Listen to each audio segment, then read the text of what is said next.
Estimado viajero, saludos. Hoy nos aventuramos en lo infinitamente pequeño. Allí las partículas bailan, los átomos vibran y el mismo vacío hierve con energía. Es un reino extraño e impredecible, donde la mera observación puede cambiarlo todo. Prepárate para sumergirte en el corazón de la realidad, donde toda la materia comienza y se desmorona. Pero antes de embarcarte en una nueva aventura, no olvides darle me gusta al vídeo y suscribirte al canal para no perderte nada. Gracias y buen viaje.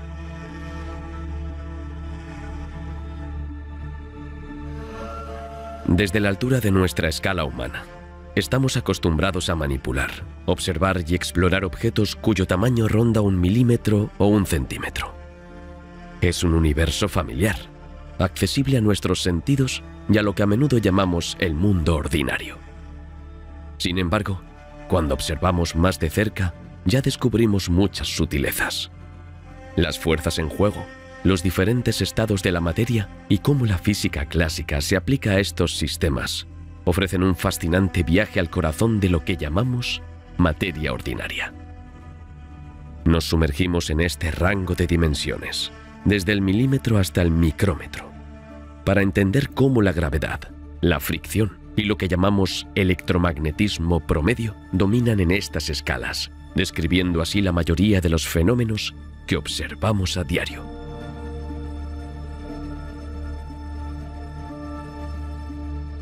Para comenzar, la gravedad es la fuerza atractiva que actúa entre todos los objetos que poseen masa. En la Tierra, actúa sobre todo a nuestro alrededor, incluyéndonos a nosotros mismos. Es lo que hace que una manzana caiga al suelo y mantiene firmemente un libro sobre una mesa.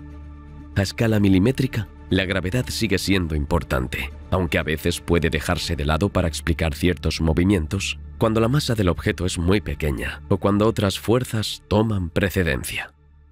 Sin embargo, si dejas caer un pequeño grano de sal, este de hecho terminará tocando el suelo debido a la gravedad, incluso si el aire ambiente o posibles corrientes de aire pueden ralentizar su caída. Esto ya ilustra la coexistencia de varias fuerzas que se superponen.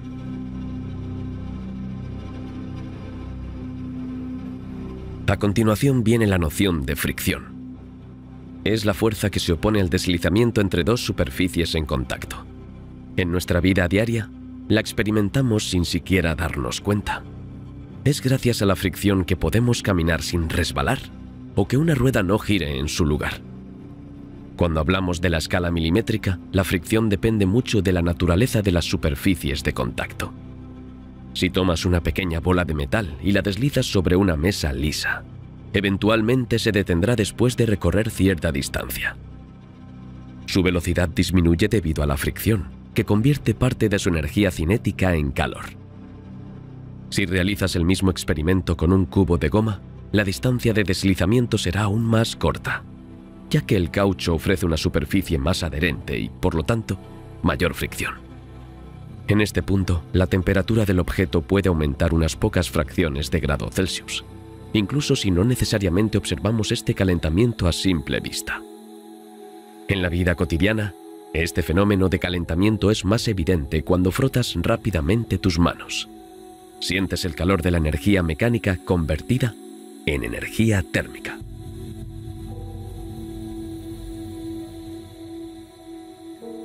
El tercer gran protagonista en este rango de escalas es lo que se llama electromagnetismo promedio. Para entender completamente este concepto, es necesario recordar que dentro de cualquier materia compuesta de átomos, hay cargas eléctricas positivas y negativas que interactúan a través de la fuerza electromagnética. A nivel atómico, esta fuerza es extremadamente poderosa y se manifiesta con mucha precisión al estudiar partículas individuales. Sin embargo, en un objeto de tamaño milimétrico, todas estas interacciones se suman, se compensan o se distribuyen globalmente, proporcionándonos una versión promediada del electromagnetismo. Concretamente, esta fuerza explica por qué dos imanes pueden atraer o repelerse entre sí. El electromagnetismo promedio también explica por qué un objeto sólido mantiene su cohesión, porque los átomos y moléculas que lo forman están unidos por lazos electromagnéticos dentro del material. Cuando tocamos un objeto, la sensación de sólido que nos devuelve también se debe a la repulsión electromagnética promedio entre las partículas de nuestros dedos y las del objeto. Hay, sin embargo, áreas donde la física clásica comienza a mostrar sus limitaciones, incluso en estas escalas milimétricas o micrométricas. Tomemos el ejemplo del color de los objetos. ¿Por qué un objeto aparece rojo o verde a nuestros ojos? La descripción newtoniana de las fuerzas no es suficiente para explicar cómo la materia interactúa con la luz. Podemos decir que una manzana cae y se detiene cuando golpea el suelo, pero aún no por qué aparece roja bajo la luz solar.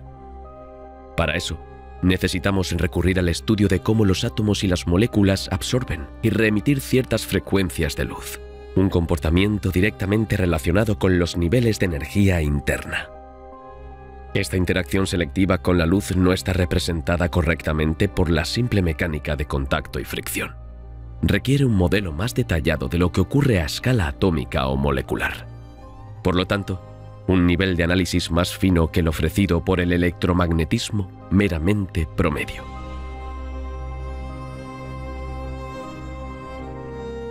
Otro ejemplo emblemático concierne a la conducción eléctrica. A escala milimétrica, uno puede decir que ciertos materiales, como los metales, permiten que la corriente fluya, mientras que otros, como el vidrio o el plástico, la aíslan. Pero si realmente queremos responder a la pregunta ¿por qué un cable de metal conduce electricidad mientras que un trozo de cerámica no, o mucho menos? Nos encontramos con una limitación de la descripción puramente newtoniana. De hecho, la capacidad de un material para conducir electricidad se debe a la presencia de electrones libres o bandas de energía en la que los electrones se organizan para viajar fácilmente bajo la acción de un campo eléctrico. Esta descripción requiere tener en cuenta la estructura electrónica del material, que está gobernada por las leyes de la mecánica cuántica. A escala milimétrica, solo vemos el cable o el trozo de cerámica, pero para entender profundamente la conducción o no conducción, debemos ir más allá de la física clásica.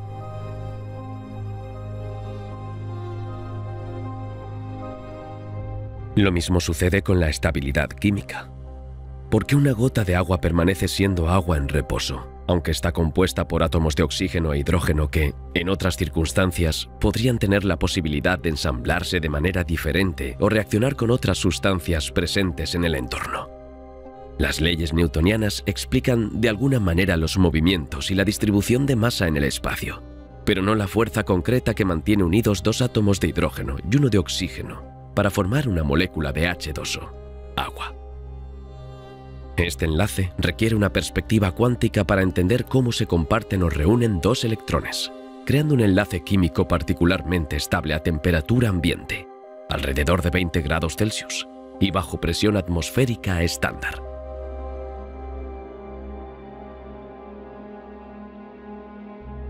Cuando bajamos un poco más, hacia la dimensión micrométrica, nos acercamos a la escala de células biológicas, fibras y algunos granos de materia.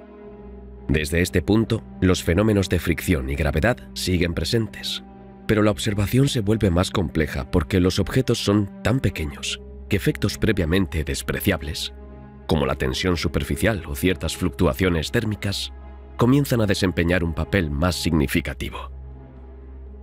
El micrómetro es la escala donde algunos fenómenos de difusión, como cómo una gota de tinte se esparce en el agua, pueden combinarse con la gravedad y la fricción para crear movimientos aparentemente contradictorios, como un torbellino microscópico. Las fuerzas moleculares, aún de naturaleza electromagnética, pueden expresarse más fácilmente a medida que el tamaño del objeto disminuye, mientras que la gravedad sigue presente, pero se vuelve proporcionalmente menos importante tan pronto como las masas involucradas se vuelven minúsculas. Por eso, una partícula de polvo puede permanecer suspendida en el aire durante mucho tiempo, ya que la más mínima corriente e interacciones electrostáticas ayudan a contrarrestar su caída.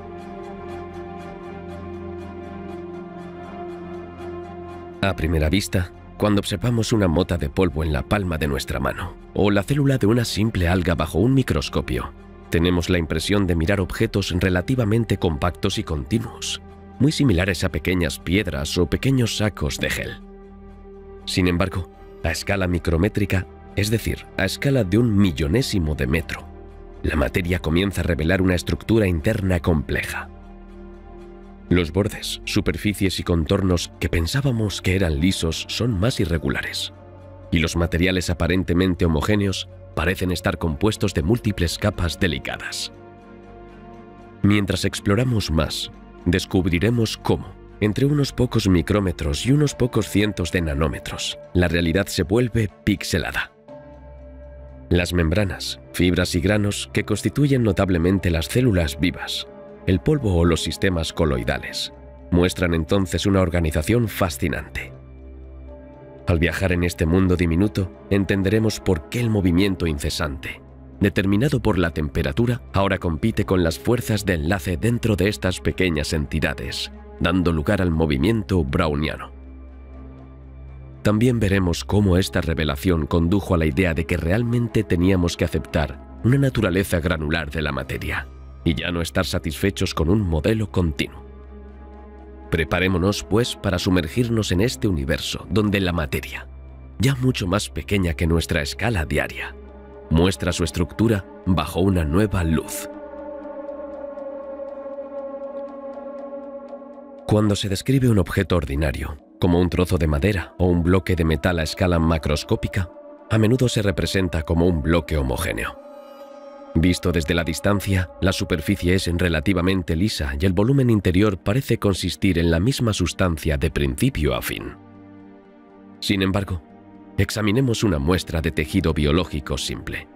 Por ejemplo, un pequeño fragmento de piel o parte de una hoja de planta, con un microscopio óptico capaz de observar unos pocos micrómetros de detalle. De repente, el paisaje se transforma. Descubrimos que esta porción de materia está surcada por redes de fibras, pequeños canales, membranas que se superponen y diversas estructuras especializadas. El aspecto continuo da paso a una multitud de detalles ensamblados de manera organizada.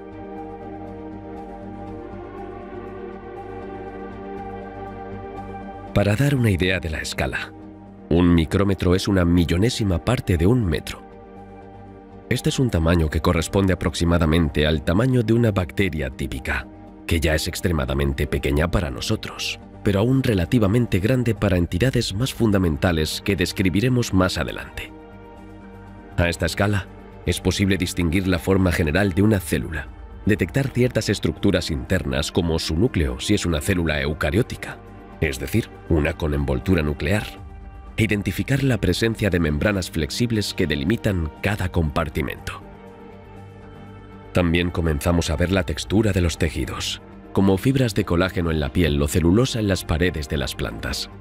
Estas fibras, aunque todavía demasiado finas para ser perfectamente resueltas por un microscopio óptico estándar, insinúan una compleja red de mallas.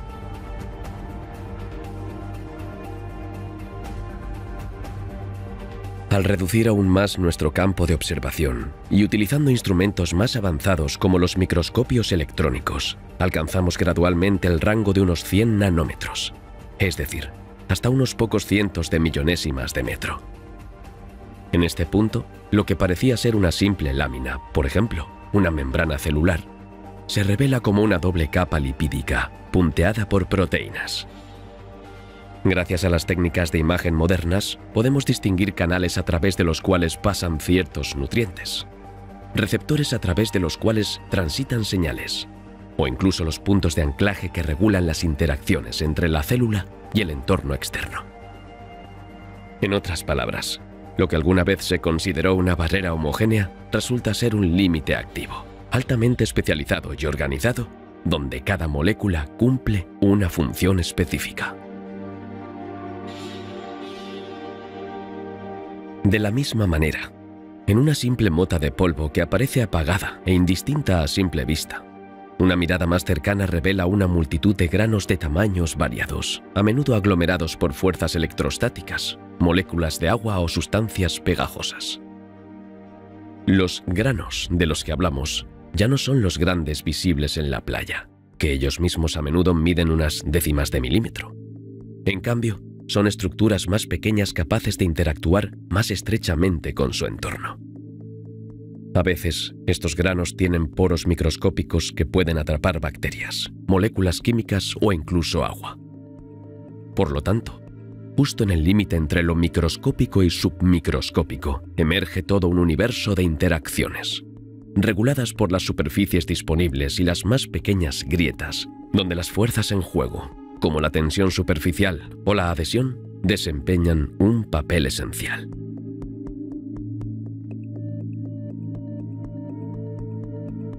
Paralelamente a esta fina observación de membranas, fibras y granos, otro fenómeno se manifiesta en estas escalas: el movimiento browniano. Descubierto en el siglo XIX por el botánico escocés Robert Brown, el movimiento browniano describe el movimiento aleatorio e incesante de pequeñas partículas suspendidas en un fluido. Si tomas granos extremadamente finos, como polen o polvo, y los sumerges en agua, notarás que se mueven de forma errática, como si fueran empujados por sacudidas invisibles. No es una simple corriente de agua. Incluso en un líquido inmóvil, la partícula describe una danza caótica e ininterrumpida.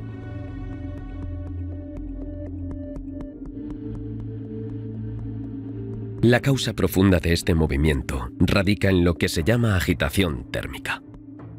A una temperatura ambiente de alrededor de unas decenas de grados Celsius, las moléculas de agua se mueven constantemente y de manera desordenada. Cada molécula de agua se mueve a una velocidad que depende de la temperatura, porque cuanto más se calienta un líquido, más rápidamente se agitan las moléculas. Ocasionalmente, varias de estas moléculas golpean la pequeña partícula de polen, imprimiendo un impulso que cambia impredeciblemente su dirección. Casi puedes imaginar el grano de polen como una pelota de ping-pong, siendo empujada en medio de una multitud de peatones que se mueven en todas direcciones. En consecuencia, incluso si la partícula no se mueve por sí misma, la agitación circundante la pone en movimiento.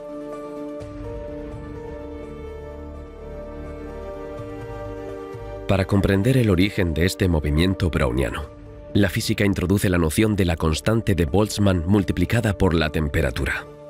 La constante de Boltzmann es un valor físico fundamental que vincula la temperatura con una energía característica. Cuando la temperatura es de unas pocas decenas de grados Celsius, la energía promedio transportada por las moléculas del fluido a veces toma un valor comparable o incluso mayor que la energía que mantiene la partícula en una posición dada. Si imaginas la partícula intentando permanecer pegada en un lugar específico gracias a fuerzas de unión débiles, la agitación térmica se vuelve tan significativa que la desprende y la hace derivar. A esta escala micrométrica, la fricción no es suficiente para inmovilizar completamente la partícula, porque las colisiones individuales de las moléculas con ella crean un movimiento perpetuo.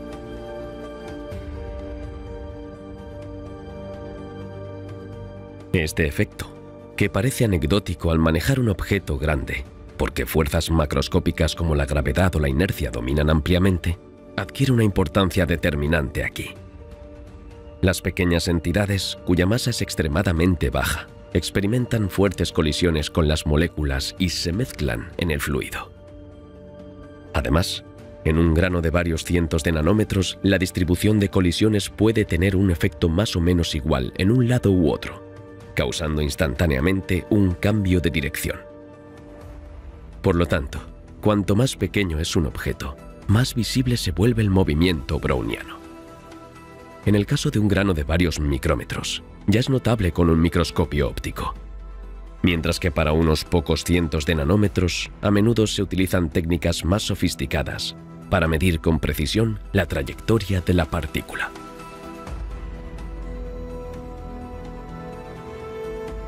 Este movimiento browniano es crucial en nuestra comprensión de los coloides, estas mezclas homogéneas formadas por partículas microscópicas dispersas en un líquido o gas. La leche, por ejemplo, es un coloide compuesto de pequeñas gotas de grasa y proteína suspendidas en agua. En este tipo de mezcla, la estabilidad y la distribución uniforme de partículas dependen precisamente de la competencia entre la agitación térmica y las fuerzas atractivas o repulsivas entre estas finas gotas. Si la agitación térmica domina, evita que las partículas se aglomeren y mantiene una apariencia fluida y homogénea. Si por el contrario prevalecen las fuerzas de unión, las gotas tienden a coagularse y separarse del resto de la mezcla. Esto es lo que puede suceder en la leche cuando la temperatura cambia o cuando se introduce un agente coagulante, que promueve la agregación de proteínas y la formación de grumos. Todo este equilibrio es posible y se vuelve esencial de entender precisamente porque la energía asociada con la temperatura es similar a la que mantiene los enlaces en estas pequeñas entidades, dando a la materia un comportamiento a menudo contraintuitivo a escala de 1 micrómetro o 100 nanómetros.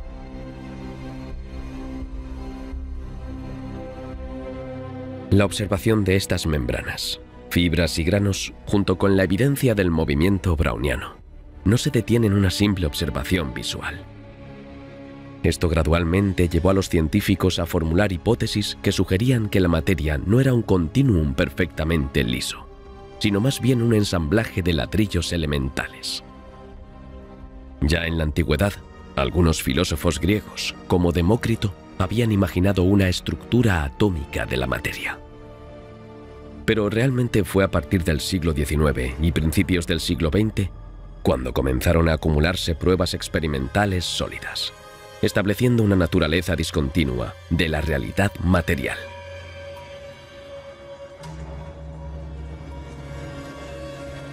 Cuando Robert Brown describió el movimiento errático de los granos de polen, planteó una pregunta crucial: ¿por qué no permanecen en su lugar estos granos? Luego propuso una descripción fenomenológica, es decir, una observación sin necesariamente explicarlo fundamentalmente. Serían físicos como Albert Einstein quienes proporcionarían una interpretación teórica de este fenómeno al vincular el movimiento browniano con la existencia de moléculas que constituyen el fluido. Einstein, a principios del siglo XX, publicó un artículo demostrando que, si se asume que el líquido está compuesto de innumerables moléculas en continua agitación, se puede deducir la ley que describe la difusión de las partículas de polen, y sus predicciones coinciden perfectamente con las mediciones experimentales. Esta correspondencia luego se percibe como una prueba mayor de la existencia de innumerables pequeñas entidades de materia, a saber, átomos y moléculas, y ayuda a establecer la teoría atómica entre los científicos de la época.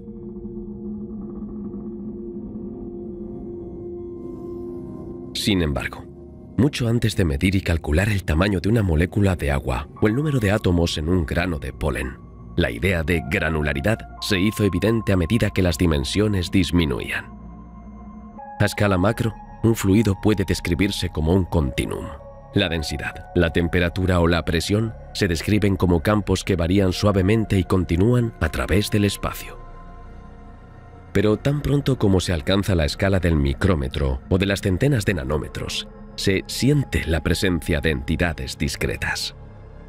Las colisiones observadas o las manifestaciones de fuerzas locales, como se ven con ciertas reacciones a nivel de la membrana celular, indican que la materia no es infinitamente divisible, que consiste en granos elementales. Estos granos fundamentales, que más tarde serían llamados átomos, moléculas o estructuras subatómicas, se comportan de manera diferente al modelo de fluido continuo, especialmente cuando las energías involucradas rivalizan con la agitación térmica.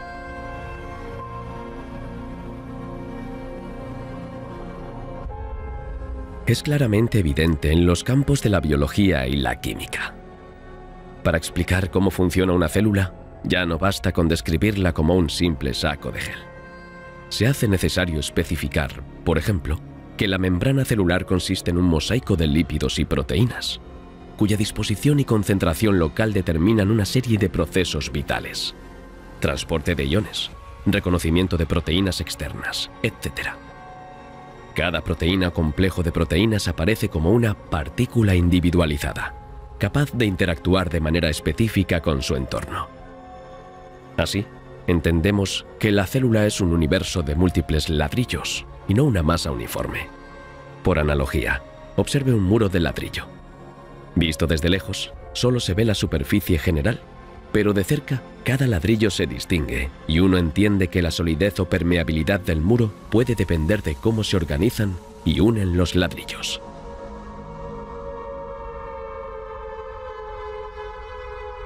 De manera similar, al manejar coloides en las industrias alimentaria, farmacéutica o cosmética, uno rápidamente se da cuenta de que la estabilidad del producto depende de las interacciones entre docenas, cientos o miles de pequeñas entidades dispersas. Cada tambor de pintura, cada emulsión de mayonesa o cada crema hidratante obtiene su consistencia y vida útil de este frágil equilibrio entre la tendencia de las partículas a aglomerarse y la energía térmica que las hace repelerse unas a otras o buscar un estado de equilibrio diferente. Si la visión de la materia fuera estrictamente continua, sería bastante difícil explicar estos fenómenos y predecir lo que sucede cuando varía la temperatura o se introduce un agente químico. Al contrario, un modelo granular, que supone la existencia de partículas distintas que interactúan entre sí, permite describir y cuantificar estos procesos.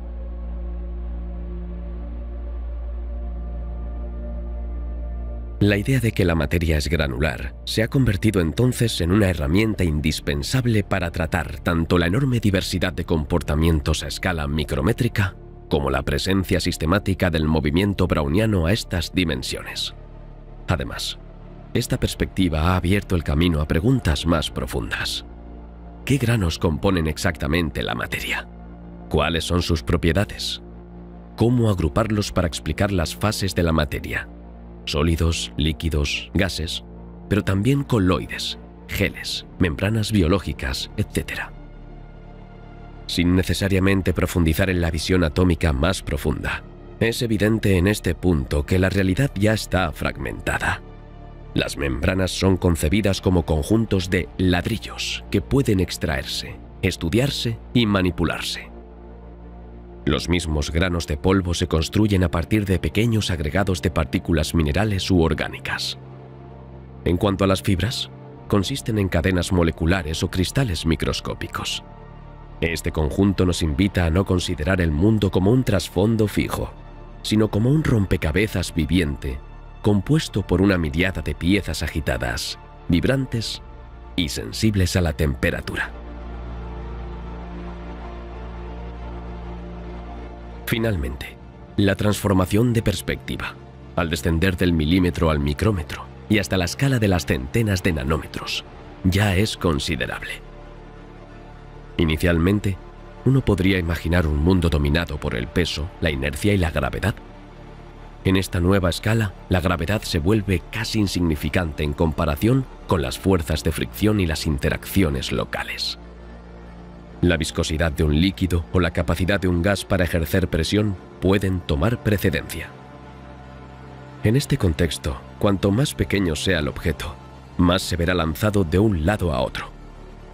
Esta dinámica incesante, dominada por la agitación térmica, revela que la materia no es inerte. Es el asiento de procesos aleatorios y colisiones constantes.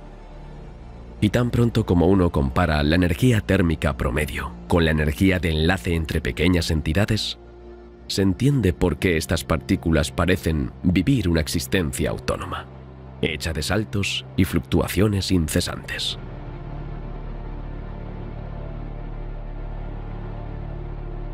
Esta situación ha llevado a los científicos a recurrir a un modelo discreto de la materia, donde se sigue a cada individuo, cada lípido, cada proteína, cada gota. Hoy en día, este enfoque se utiliza en la simulación numérica de sistemas coloidales o biológicos. Se modela un conjunto de partículas para intentar reproducir la realidad observada. Se introducen parámetros como el tamaño de las partículas, la naturaleza de la superficie, la intensidad de las fuerzas atractivas o repulsivas y la temperatura del medio. Incluso con decenas de miles de partículas simuladas, nos damos cuenta de la dificultad de descifrar la aparición de fenómenos macroscópicos a partir de interacciones locales. Sin embargo, es precisamente esta visión granular la que nos ayuda a entender por qué un simple gel puede adquirir una consistencia sólida, por qué una grasa puede estabilizarse en una emulsión o por qué las células logran remodelar constantemente sus membranas. Pequeños ladrillos constituyentes que definen la textura de los objetos, pero también su reactividad, su capacidad de mezclarse o separarse, su estabilidad o su transformación bajo el calor. El modelo granular se ha convertido en un pilar de la física, la química y la biología modernas. Este modelo no se limita a describir cualitativamente la granularidad. Principalmente proporciona herramientas matemáticas y conceptuales para predecir comportamientos inesperados, poner a prueba hipótesis y desarrollar nuevas tecnologías. Así, desde la observación de simples granos de polen en el agua hasta estudios avanzados sobre membranas celulares, la ciencia se ha convencido gradualmente de que la aparente continuidad de nuestro mundo podría ocultar una arquitectura compleja hecha de miríadas de partículas que interactúan en cada momento.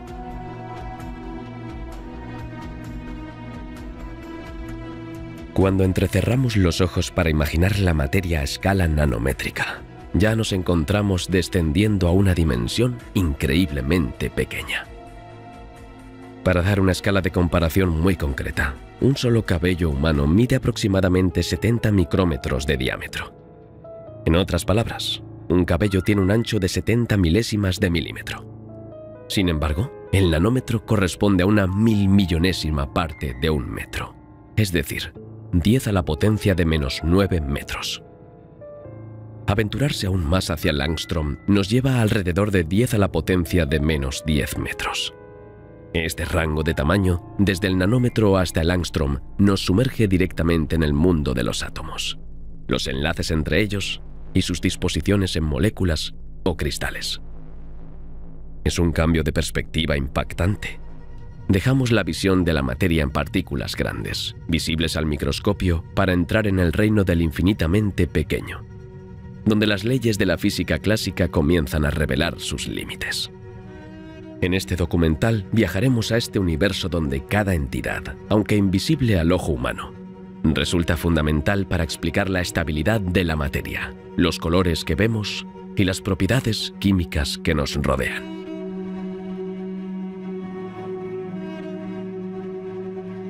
Para comenzar, tomemos el ejemplo de la palabra átomo. Originalmente, en la antigua Grecia, este término significaba indivisible, porque los filósofos de la época imaginaban que existía un ladrillo último de la materia, una partícula imposible de cortar más. Siglos después, los químicos y físicos de los siglos XVIII y XIX refinaron esta intuición al descubrir que cada sustancia parecía compuesta de unidades características más pequeñas, los átomos. Sin embargo, a lo largo de las observaciones experimentales, se dio cuenta de que estas entidades supuestamente indivisibles tenían ellas mismas una estructura interna, un núcleo compuesto de protones y neutrones, alrededor del cual orbitan electrones. Las dimensiones típicas de un átomo son de aproximadamente unas pocas décimas de nanómetro, alrededor de un ángstrom, lo cual ilustra bien la finura de este límite.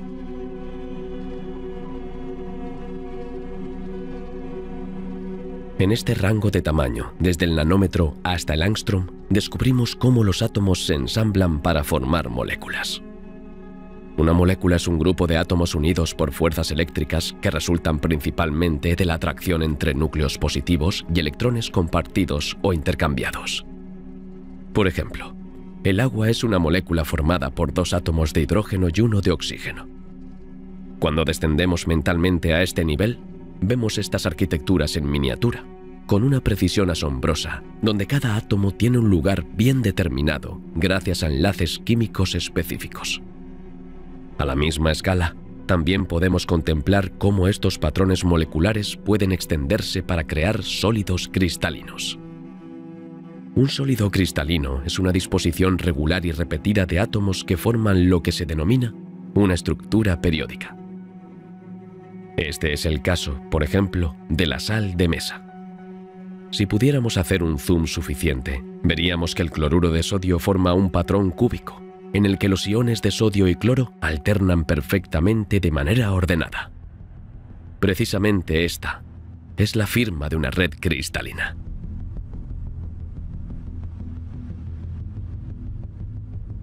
Cuando se estudia una red cristalina a nivel de angstroms, se descubren detalles fascinantes de su organización. Las distancias interatómicas, a menudo del orden de unos pocos angstroms, se repiten rigurosamente de una unidad básica a otra. En algunos casos, estos arreglos determinan propiedades macroscópicas notables.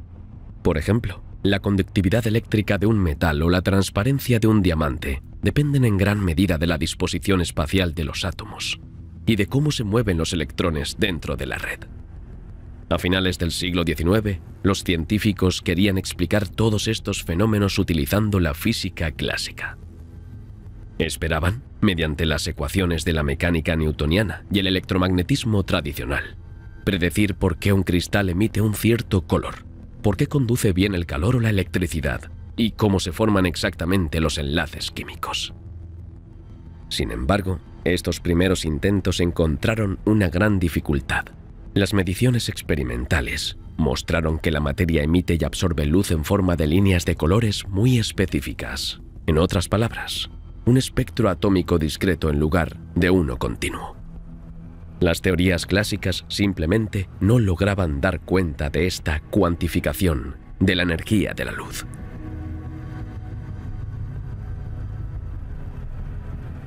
De hecho, si se observa la luz emitida por un gas calentado a varios miles de grados Celsius, no se obtiene un arco iris completo y continuo. Más bien, se ve una serie de líneas de colores distintas, que caracterizan la huella luminosa de este gas. Para el hidrógeno, elegido como un tema clave de estudio en los años siguientes, la distribución de estas líneas parecía ser un verdadero misterio. Nada en la física clásica predecía la presencia de estos intervalos claros entre las longitudes de onda de la luz emitida. Además, se observó que cada elemento químico tenía su propio código de barras espectral único, revelando niveles de energía particulares. Estas observaciones experimentales, junto con otros enigmas como la distribución de energía en la radiación de un cuerpo caliente, el famoso problema de la radiación de cuerpo negro, llevaron gradualmente a la realización de una incapacidad conceptual en la física del siglo XIX. La cuantificación de la energía se volvía imposible de ignorar, y el modelo teórico tenía que ser completamente revisado.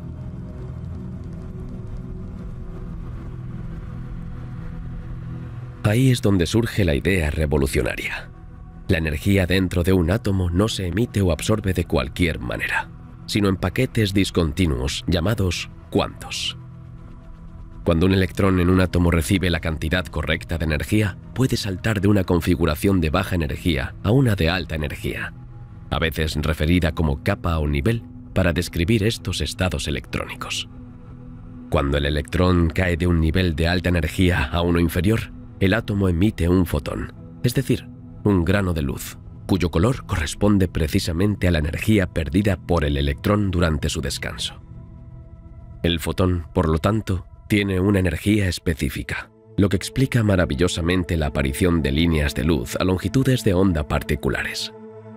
Toda la extrañeza de este mecanismo proviene de una realidad subyacente. Los electrones no pueden ocupar cualquier energía, sino solo valores muy específicos, únicos para cada tipo de átomo.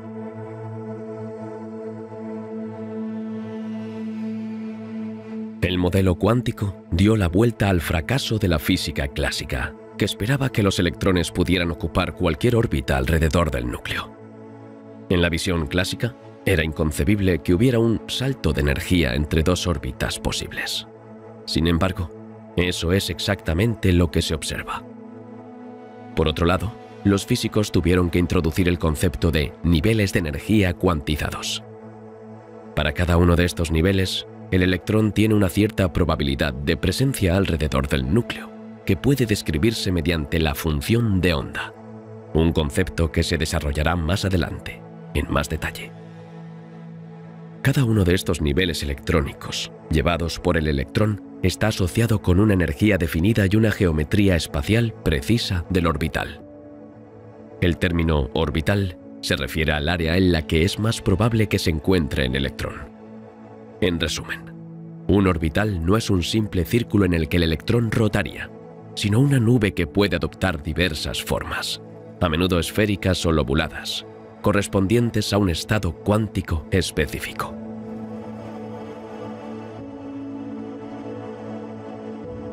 Esta cuantización de los niveles electrónicos explica mucho más que el espectro de líneas. nos informa sobre la estabilidad química, la reactividad de un átomo e incluso sus propiedades ópticas. Dependiendo de la configuración electrónica, las interacciones con el entorno varían. Los elementos más propensos a perder o ganar electrones serían muy reactivos, mientras que otros, con una capa externa de electrones completa, serán estables y mostrarán menos inclinación a formar enlaces adicionales.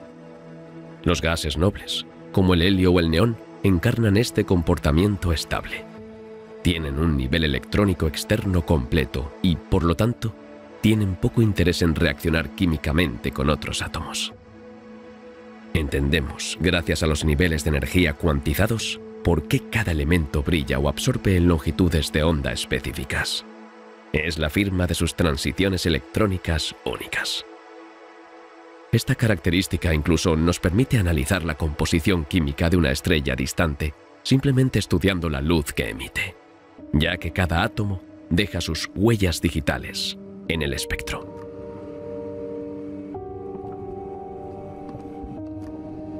Profundizando en la teoría, los científicos tuvieron que enfrentar otra noción fundamental: el principio de exclusión.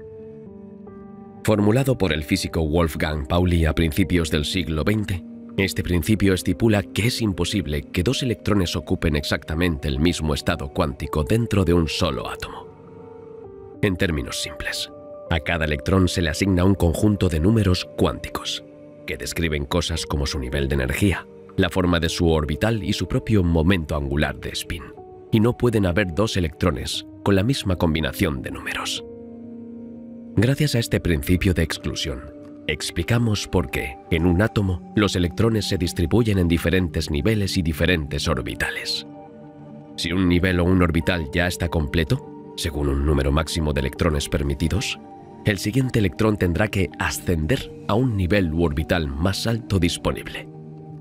Este simple hecho da lugar a la gran diversidad de configuraciones electrónicas.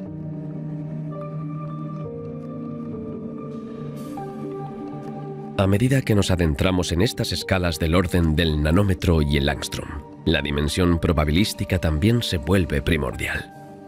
En un lenguaje más sencillo, esto significa que dejamos de describir al electrón como una pequeña bola orbitando el núcleo y admitimos que se comprende mejor como una entidad cuya posición exacta no está definida antes de la medición, sino que se describe mediante una distribución de probabilidades. Esta distribución se expresa mediante la función de onda, que depende tanto del nivel de energía del electrón como de la geometría del orbital correspondiente. El concepto de orbitales, tan crucial para entender la química, literalmente da formas a los niveles de energía. Los electrones de las capas internas gravitan rápidamente y están muy fuertemente unidos al núcleo, mientras que los de las capas externas, llamadas capas de valencia, son a menudo los que participan en las reacciones químicas. Esto es, de hecho, lo que explica por qué un átomo de carbono puede crear moléculas tan complejas como el metano o largas cadenas orgánicas. Tiene la capacidad de colocar sus electrones de valencia en varios orbitales híbridos, favoreciendo así la unión con varios otros átomos.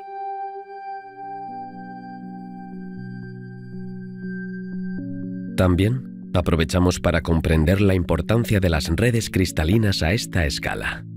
Al unirse, los átomos forman patrones repetitivos que luego forman la base de materiales con propiedades macroscópicas. La disposición geométrica de los átomos en un cristal de silicio, por ejemplo, permite la aparición de bandas de energía que son fundamentales en la electrónica.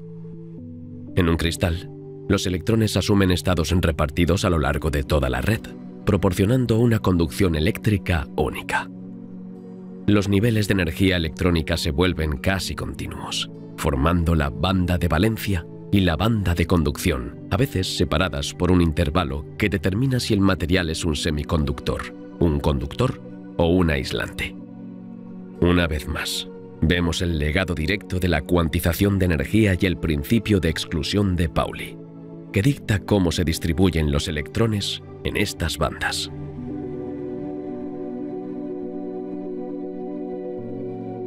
Este salto hacia la cuantificación también ha ofrecido implicaciones profundas para la química y la física de la materia condensada.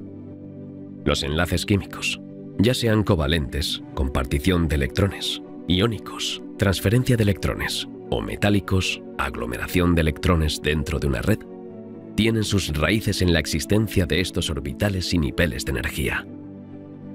Los electrones se organizan para minimizar la energía total del sistema, y el principio de exclusión, combinado con la configuración cuántica, los obliga a adoptar distribuciones espaciales que, en ocasiones, favorecen la estabilidad de una molécula particular o dotan a ciertos resultados cristalinos de propiedades mecánicas u ópticas notables.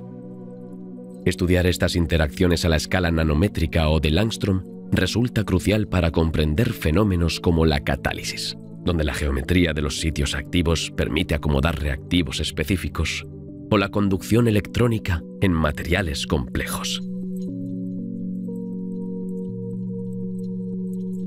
De 10 a la menos 10 metros a 10 a la menos 14 metros entramos en un universo extraordinariamente pequeño, donde los átomos ya no son simples esferas compactas, sino estructuras que consisten en un diminuto núcleo rodeado por una nube de electrones.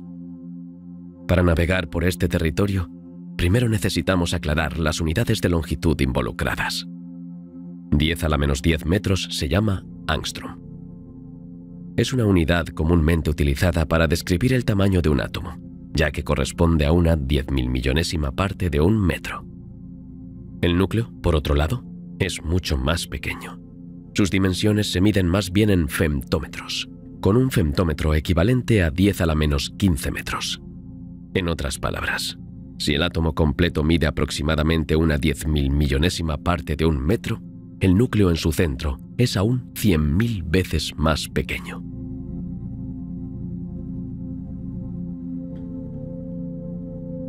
Esta diferencia de tamaño revela un primer aspecto fascinante.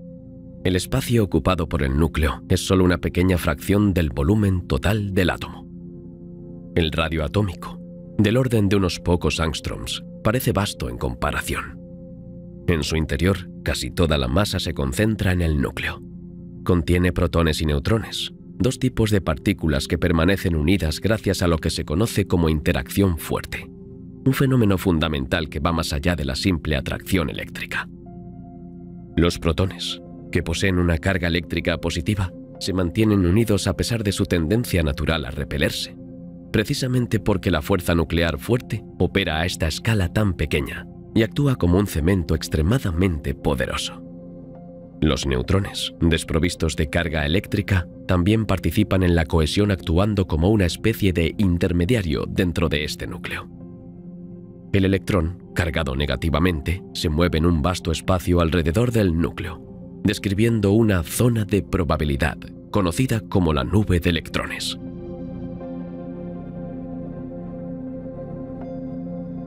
En los laboratorios donde los investigadores se esfuerzan por entender la estructura del átomo y sus componentes, la clara separación entre el núcleo y la nube de electrones se hizo evidente a principios del siglo XX, notablemente gracias a experimentos que involucraban la dispersión de partículas rápidas.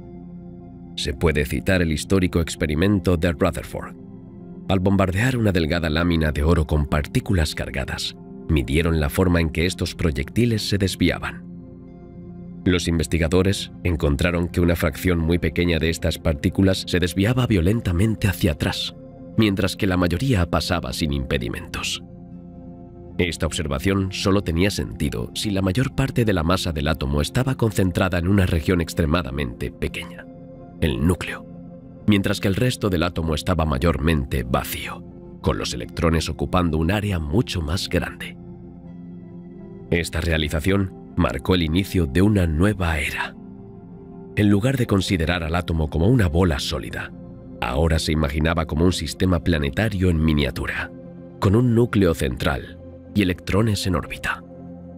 Este modelo fue refinado más tarde, ya que los electrones no orbitan como simples planetas. Ocupan orbitales dictados por la mecánica cuántica, una teoría que va mucho más allá de nuestra intuición diaria.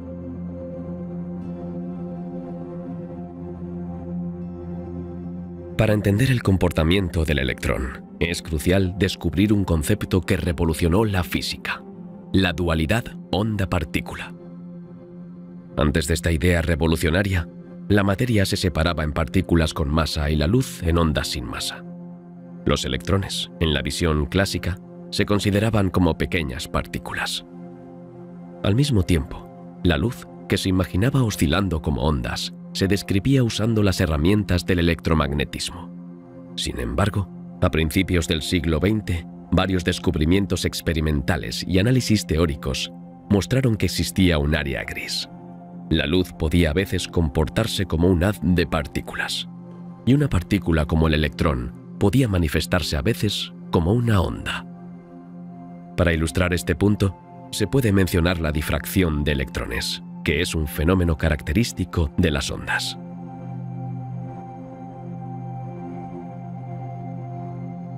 ¿Qué se entiende por difracción?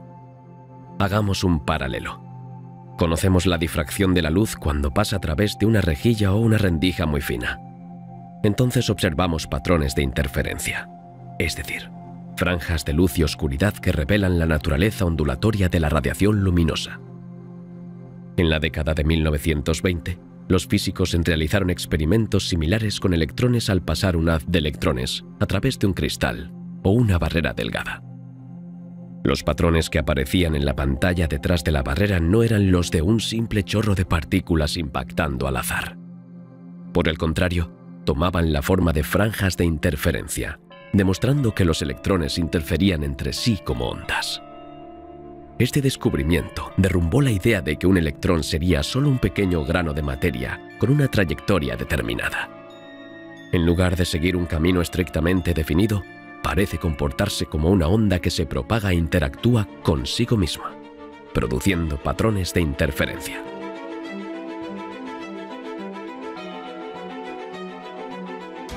Este fenómeno de interferencia nos conecta directamente con el concepto de probabilidad.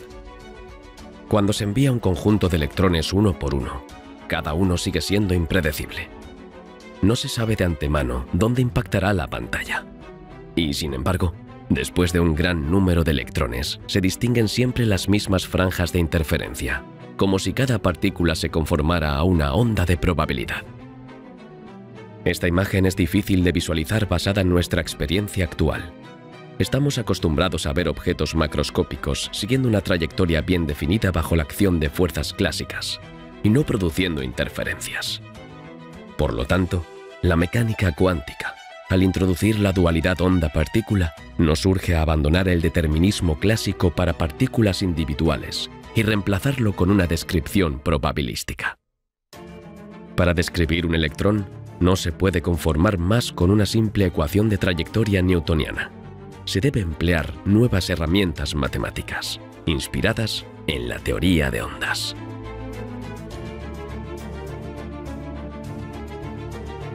La transición a una comprensión cuántica pura no ocurrió en un instante. Primero hubo la hipótesis de un eminente físico que afirmó que la materia, al igual que la luz, podría tener propiedades ondulatorias. Esta hipótesis fue entonces confirmada experimentalmente a través de la difracción de electrones. Luego, se cruzó un segundo hito con el concepto de una función de onda. Para cada partícula, como el electrón, definimos un objeto matemático llamado función de onda, a veces referido como amplitud de probabilidad. Esta función de onda es una forma de describir tanto la naturaleza ondulatoria de la partícula como todas las probabilidades de encontrarla en un lugar dado o con una velocidad específica.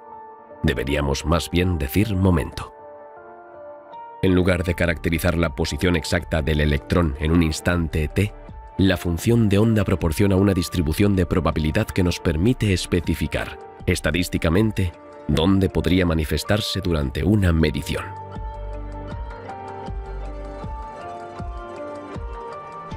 Concretamente, la función de onda puede tomar la forma de una onda estacionaria alrededor del núcleo.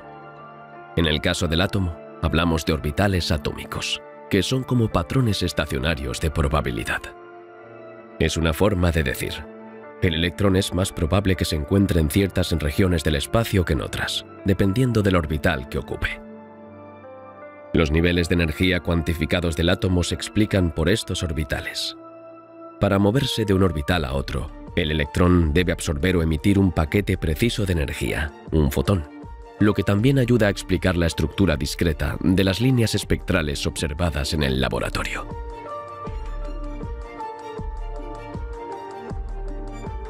Al vincular la función de onda con la noción de probabilidad, llegamos a una interpretación fundamental de la mecánica cuántica, la interpretación probabilística, formalizada notablemente por Max Born en los años 1920.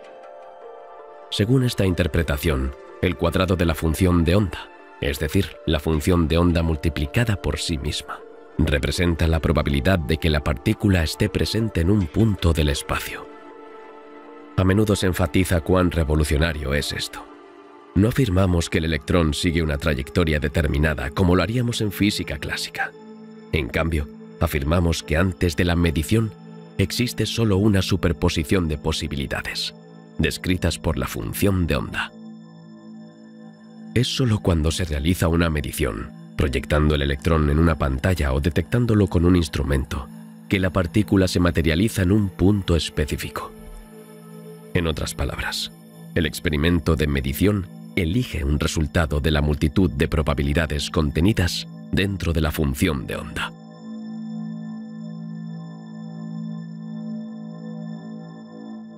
Este marco conceptual inevitablemente plantea la pregunta: ¿quién o qué realiza la medición? En mecánica clásica, la medición es simplemente un acto de leer la realidad. En la mecánica cuántica, la medición es una parte integral del fenómeno, ya que el acto de medir altera irreversiblemente el estado cuántico. El electrón no tiene un estado definido independientemente del acto de medición. Está, según la concepción mayoritaria, definido por su función de onda, y esta evoluciona con el tiempo según una ecuación llamada ecuación de Schrödinger, escrita por Erwin Schrödinger a mediados de los años 1920. Esta ecuación describe cómo la función de onda se propaga y se extiende o localiza, pero no explica directamente el momento en el que la partícula se encuentra en un lugar preciso. Esta parte pertenece a la noción de colapso o reducción del paquete de ondas, un tema que continúa alimentando muchos debates filosóficos y físicos.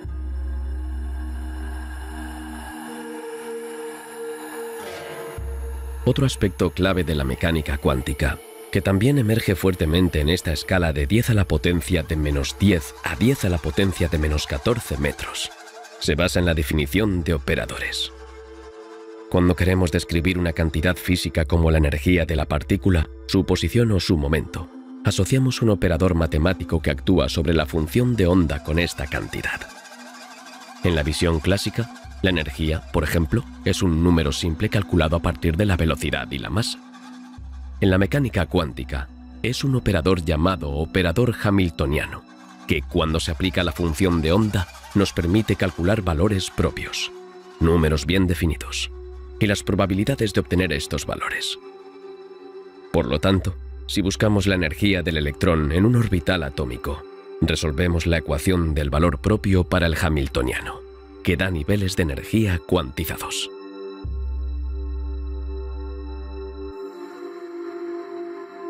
Por otro lado, el operador de posición actúa sobre la función de onda para determinar la probabilidad de localizar la partícula dentro de un intervalo espacial dado.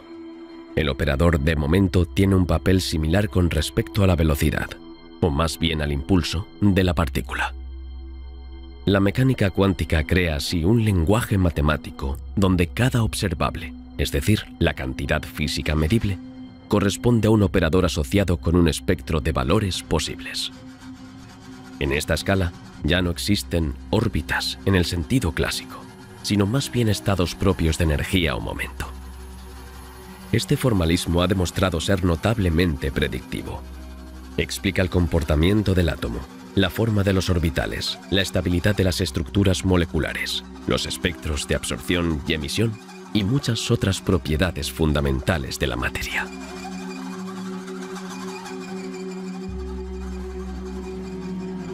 Más allá de la teoría, es importante destacar el aspecto concreto.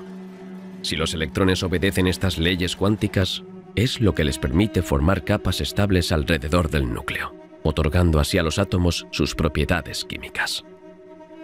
Los estados de baja energía, o estados fundamentales son aquellos en los que los electrones tienen la menor energía posible, mientras respetan las reglas de exclusión, según las cuales dos electrones no pueden ocupar exactamente el mismo estado al mismo tiempo.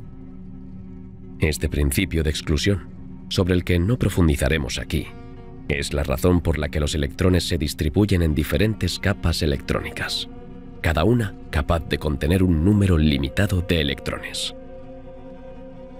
Basado en esta organización, los átomos entonces tienen un carácter específico. Algunos átomos reaccionan fácilmente, mientras que otros son más inertes. Todo depende de cómo se distribuyen sus electrones. Gran parte de la química evoluciona a partir de este fenómeno cuántico y de cómo calculamos las posibilidades de la presencia de electrones alrededor del núcleo.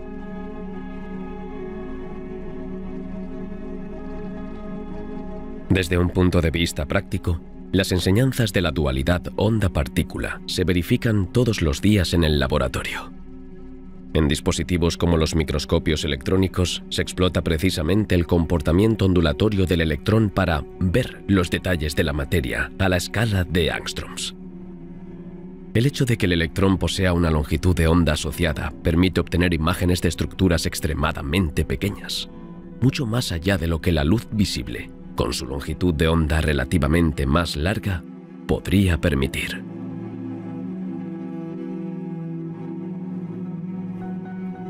Bajo el espectacular umbral de 10 a la potencia de menos 14 metros, entramos en un dominio de extrema pequeñez, donde la materia deja de ser solo un conjunto de átomos y moléculas. En estas profundidades invisibles, ya no se trata de ver nada a simple vista. La realidad se desintegra en componentes fundamentales, obedeciendo extrañas leyes derivadas de la llamada física cuántica. Imagina viajar a la frontera de lo infinitamente pequeño, donde la noción de tamaño es apenas distinguible y donde la misma noción de partícula a veces se desvanece ante fenómenos aún más sutiles. Esta aventura científica, que se desarrolla por debajo de la longitud de 10 a la potencia de menos 14 metros, nos revela los verdaderos bloques de construcción de la materia, entidades llamadas quarks, leptones y bosones de Gauge. Todas estas partículas, con sus numerosas interacciones, son piezas esenciales del modelo estándar de la física de partículas. Una teoría que describe cómo cada elemento microscópico se ensambla para dar forma al universo. Pero este reino no se limita a un simple catálogo. La materia misma, en su intimidad, toma forma a través de soluciones cuánticas que confinan quarks y gluones dentro de protones y neutrones. Y más allá, el vacío que podríamos creer desprovisto de cualquier sustancia se revela animado por fluctuaciones incesantes. Pares virtuales de partículas y antipartículas aparecen y desaparecen, esbozando un panorama vibrante llamado energía de punto cero. En este documental examinaremos estos elementos, estas interacciones y este vacío cuántico para explicar al mayor número por qué, en los rincones más extremos de la realidad, la naturaleza sigue caminos sorprendentes. A lo largo de este viaje nos mantendremos cronológicos y detallados, confiando en el conocimiento científico establecido para ofrecerte la visión más clara y concreta posible de este fascinante universo.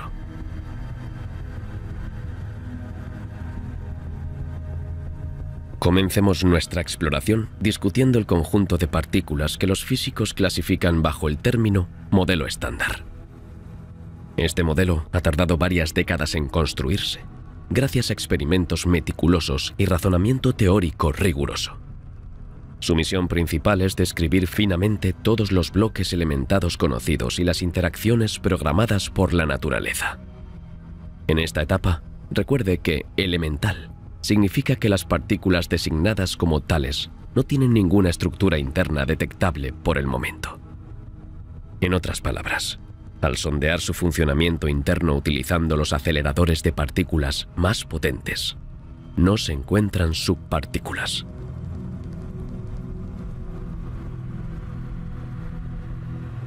En este modelo estándar hay dos grandes familias de partículas constituyentes, quarks y leptones. Los quarks son partículas dotadas de ciertas propiedades eléctricas y una carga de color, una noción que no debe confundirse con el color visual. Esta carga de color se refiere a la interacción fuerte, que es una de las 4 fuerzas fundamentales conocidas, junto con la fuerza electromagnética, la fuerza gravitacional y la fuerza débil.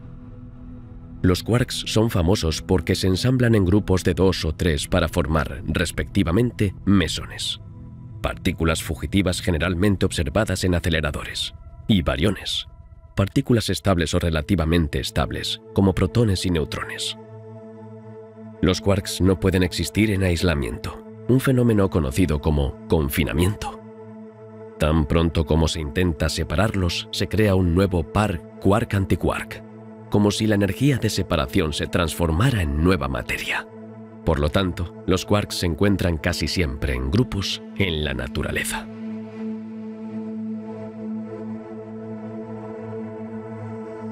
En cuanto a los leptones, no poseen esta famosa carga de color. El ejemplo más famoso de un leptón es el electrón, la partícula que orbita alrededor de los núcleos de los átomos y participa en la mayoría de los fenómenos químicos.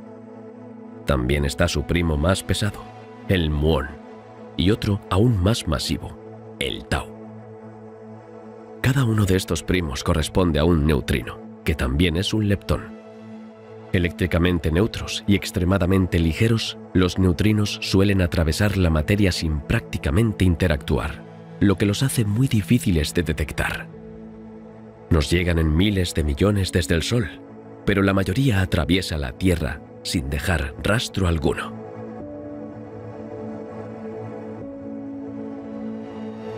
Finalmente, para describir interacciones, el modelo estándar involucra partículas mediadoras llamadas bosones de Gauge. Estos bosones son responsables de las diferentes fuerzas. Por ejemplo, el fotón está relacionado con la fuerza electromagnética. Siempre que las partículas cargadas se atraen o repelen, en realidad están intercambiando fotones. De manera similar, los bosones W y Z transmiten la fuerza débil, que está involucrada en la desintegración radiactiva y ciertas reacciones nucleares en los núcleos de las estrellas. Los gluones, por su parte, transmiten la fuerza fuerte, justificando el pegamento que mantiene unidos a los quarks. Sin ellos, no habría partículas compuestas, es decir, no habría protones ni neutrones, y por lo tanto, no habría átomos tal como los conocemos.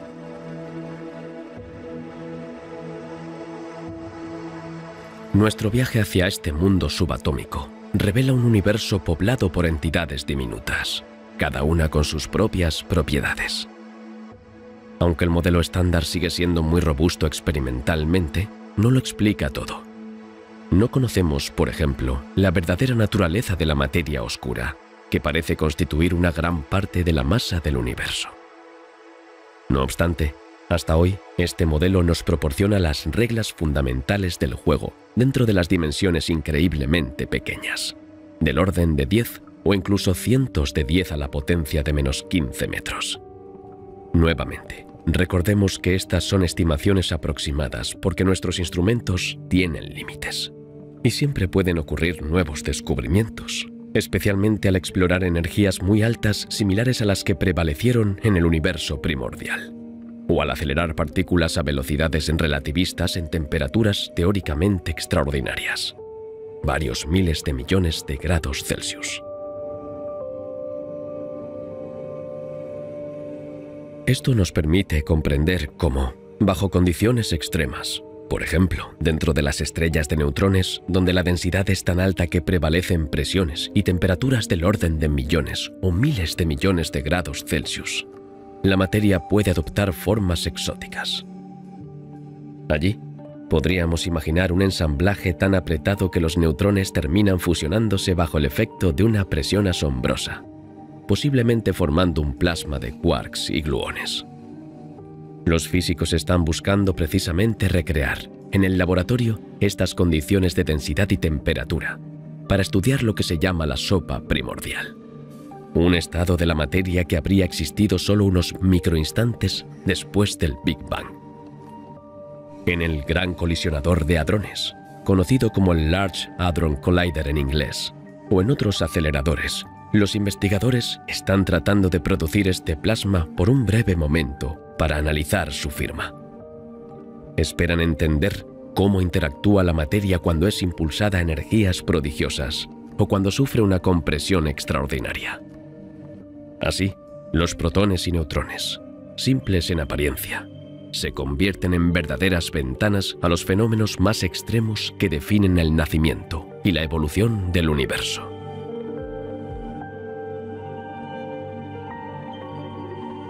Cuando nos alejamos de la descripción de partículas para examinar el vacío, podríamos pensar que estamos entrando en un vacío total, una ausencia rigurosa de materia y energía. Sin embargo, la experiencia y la teoría nos enseñan que el vacío no es lo que uno podría llamar nada. En esta escala ultramicroscópica y en el formalismo de la mecánica cuántica, el vacío comienza a vibrar con una actividad incesante. Los campos cuánticos, ya sea asociados con quarks, leptones o bosones, continúan manifestándose incluso cuando no hay ninguna partícula real presente. Pueden generar temporalmente pares de partículas y antipartículas llamadas pares virtuales. Estos pares aparecen y desaparecen en un tiempo tan corto que es extremadamente difícil detectarlos directamente. Sin embargo, sus efectos se pueden sentir. Contribuyen a la estructura fina del electromagnetismo, influyen en los niveles de energía de los electrones en el átomo de hidrógeno, e incluso pueden afectar la trayectoria de una partícula cargada, como si estuviera atravesando un medio ligeramente polarizado.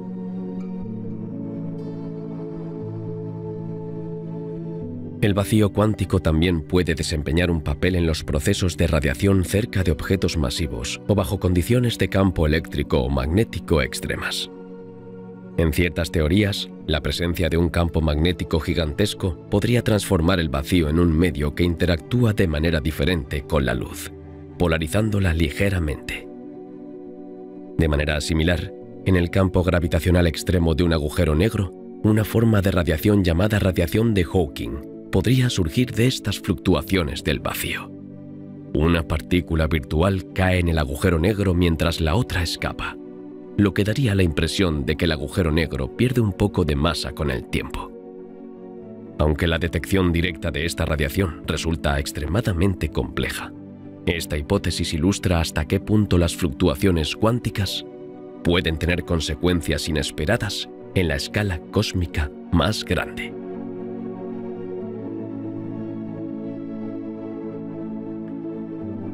En términos de estudios experimentales, los físicos están tratando de entender esta energía del punto cero y su impacto en la cosmología. Algunas preguntas siguen siendo: si toda esta energía está presente en el vacío, ¿por qué el universo no se ha colapsado sobre sí mismo? Esto es conocido como el problema de la constante cosmológica. Las estimaciones teóricas de la energía del punto cero a veces arrojan valores colosales que superan con creces las mediciones astronómicas. Esta discrepancia plantea preguntas. ¿Existe un mecanismo desconocido que cancela esta energía? ¿Puede la relatividad general y la mecánica cuántica ponerse completamente de acuerdo en estos temas?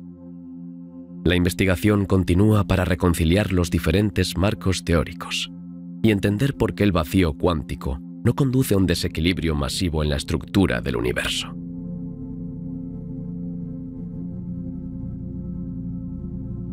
Al aventurarnos en el mundo de lo infinitamente pequeño, descubrimos un universo que es a la vez desconcertante y fascinante. En esta escala, las leyes familiares de la mecánica clásica gradualmente pierden su dominio y ceden paso a nuevas reglas, derivadas de la mecánica cuántica. Esta rama de la física revoluciona nuestra comprensión de la materia y la realidad. En el corazón de esta estructura se destacan tres nociones fundamentales: superposición, entrelazamiento y medición. Cada una de estas ideas puede parecer abstracta a primera vista. Sin embargo, están detrás de muchas aplicaciones modernas, ya sea tecnología de computación cuántica, criptografía segura o metrología de precisión. Para abordar estos conceptos, es necesario mirar cronológicamente y volver al origen del principio de superposición, cómo se fundamentó el entrelazamiento y por qué la cuestión de la medición plantea profundas preguntas sobre la misma naturaleza de la realidad que percibimos.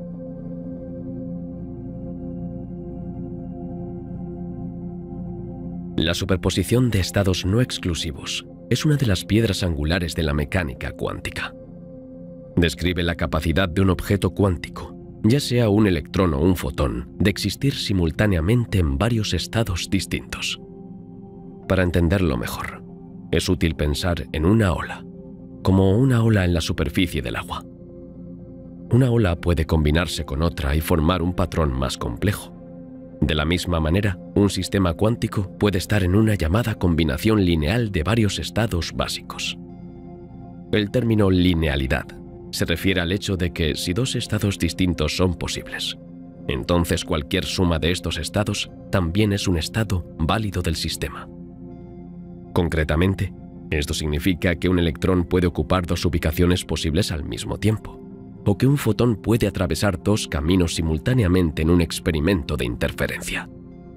Sin embargo, esta coexistencia de múltiples estados desaparece tan pronto como se intenta medir con precisión la posición o trayectoria de la partícula, una etapa en la que surge la crucial cuestión de la medición.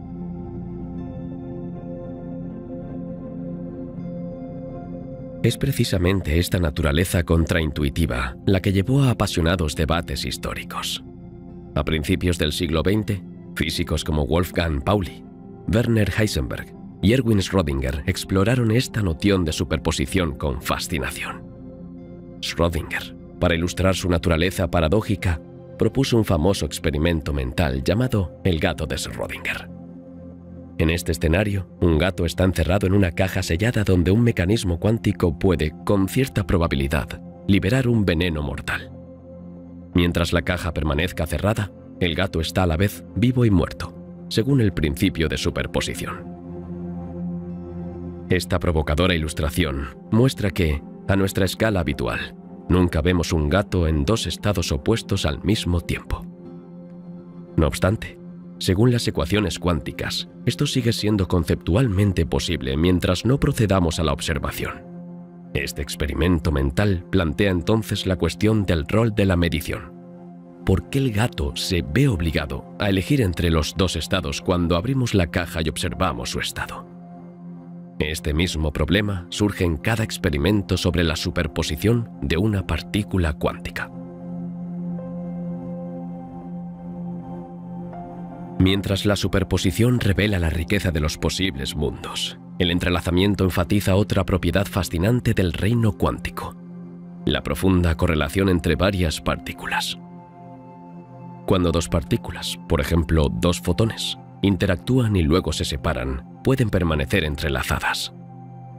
Esto significa que comparten un estado global único, hasta el punto de que la medición de una puede proporcionar inmediatamente información sobre la otra, independientemente de la distancia entre ellas.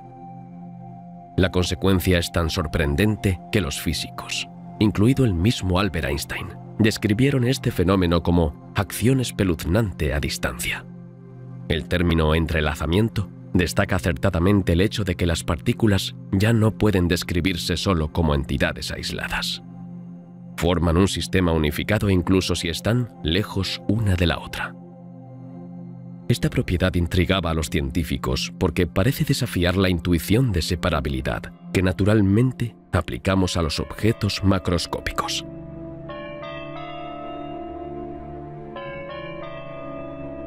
Para probar la realidad del entrelazamiento, John Bell, en 1964, introdujo una desigualdad matemática, ahora llamada la desigualdad de Bell, que establece un límite fundamental en el grado de correlación que las partículas pueden exhibir bajo leyes clásicas o teorías de variables ocultas locales.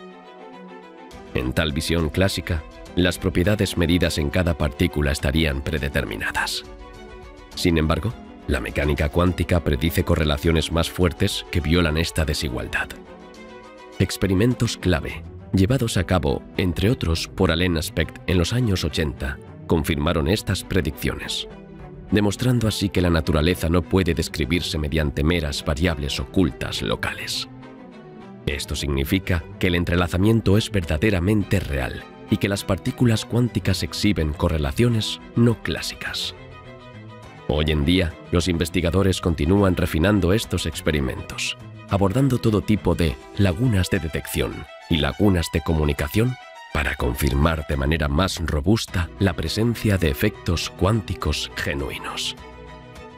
Las pruebas de Bell se consideran uno de los pilares experimentales que muestran que nuestra comprensión del mundo debe incluir la no separabilidad cuántica.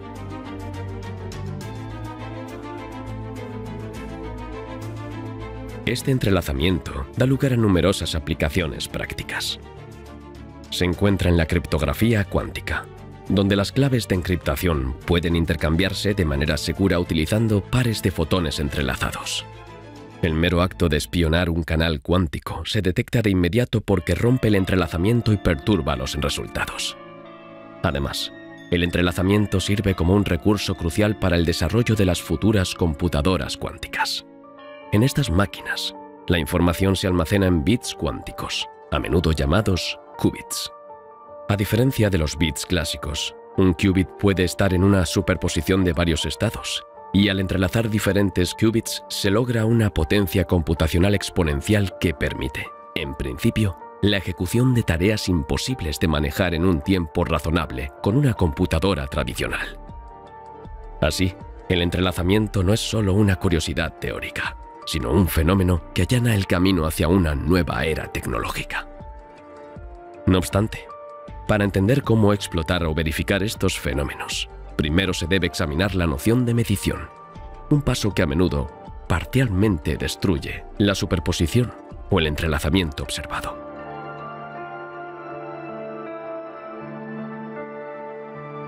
La medición, en la mecánica cuántica, desempeña un papel fundamental y misterioso. Al evaluar la posición, velocidad o spin de un electrón, uno inevitablemente interactúa con él. Para medir una cantidad, es necesario acoplar el sistema cuántico a un dispositivo de medida, construyendo un conjunto mucho más amplio, que incluye el entorno y el observador.